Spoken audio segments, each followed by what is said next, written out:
Naskah Wangsakerta adalah salah satu kumpulan naskah sejarah paling kontroversial di Nusantara.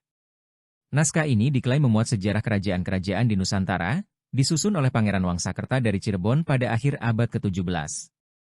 Ia merupakan bagian dari upaya sistematis untuk mencatat sejarah Nusantara secara menyeluruh, mencakup kerajaan-kerajaan Hindu-Buddha hingga Islam.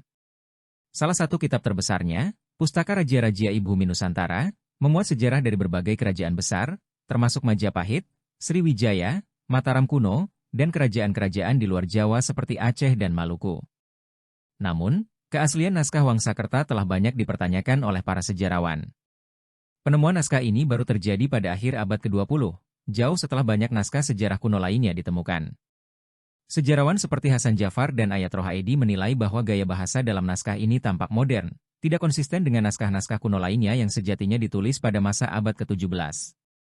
Selain itu, tingkat detail yang ditemukan dalam naskah, seperti rincian geografis, peristiwa, dan silsilah yang sangat komprehensif, dianggap tidak lazim untuk naskah sejarah kuno. Beberapa bagian dari naskah Wangsakerta, seperti Pustaka Nagara Kereta Bumi yang merinci kerajaan Majapahit, dan Carita Parahyangan yang menggambarkan sejarah kerajaan Sunda, dikritik karena tidak memiliki sumber verifikasi yang jelas dari naskah sejarah lain. Hal ini menyebabkan mayoritas ahli berpendapat bahwa meskipun kaya akan informasi, naskah Wangsakerta lebih baik dipandang sebagai karya sastra atau rekonstruksi sejarah yang mungkin dibuat pada masa modern, daripada sebagai sumber sejarah yang autentik. Salah satu kitab turunan yang terkait erat dengan naskah Wangsakerta adalah Purwaka Carubanagari, yang juga berfungsi sebagai catatan sejarah lokal dari wilayah Cirebon, meskipun penulisannya lebih menekankan pada silsilah dan sejarah tokoh-tokoh penting di Cirebon. Purwaka Carubanagari, yang disusun oleh Pangeran Arya Karbon pada abad ke-18, merupakan kitab yang berfokus pada sejarah Cirebon dan asal-usul para tokoh utama yang berperan dalam perkembangan kota tersebut. Berbeda dengan naskah Wangsakerta yang mencoba mencakup sejarah Nusantara secara luas, Purwaka Carubanagari lebih bersifat lokal dan berpusat pada figur seperti Sunan Gunung Jati, Syarif Hidayatullah, yang merupakan salah satu dari Wali Songo, kelompok ulama yang menyebarkan Islam di Jawa. Dalam Purwaka Carubanagari, dijelaskan bahwa Sunan Gunung Jati adalah keturunan dua garis penting. Ayahnya, Syarif Abdullah bin Nur Alam, adalah bangsawan Arab yang berasal dari keturunan Nabi Muhammad. Ibunya, Nyai Rara Santang, adalah putri dari Prabu Siliwangi, Raja Pajajaran yang terkenal di wilayah Sunda. Silsilah ini menghubungkan Sunan Gunung Jati dengan dua kekuatan besar, yakni kerajaan Hindu-Buddha Pajajaran dari pihak ibu dan garis keturunan Islam dari pihak ayah. Sunan Gunung Jati kemudian memainkan peran besar dalam menyebarkan Islam di Jawa Barat dan mendirikan Kesultanan Cirebon, menjadikan Cirebon sebagai pusat penyebaran Islam di wilayah pesisir utara Jawa.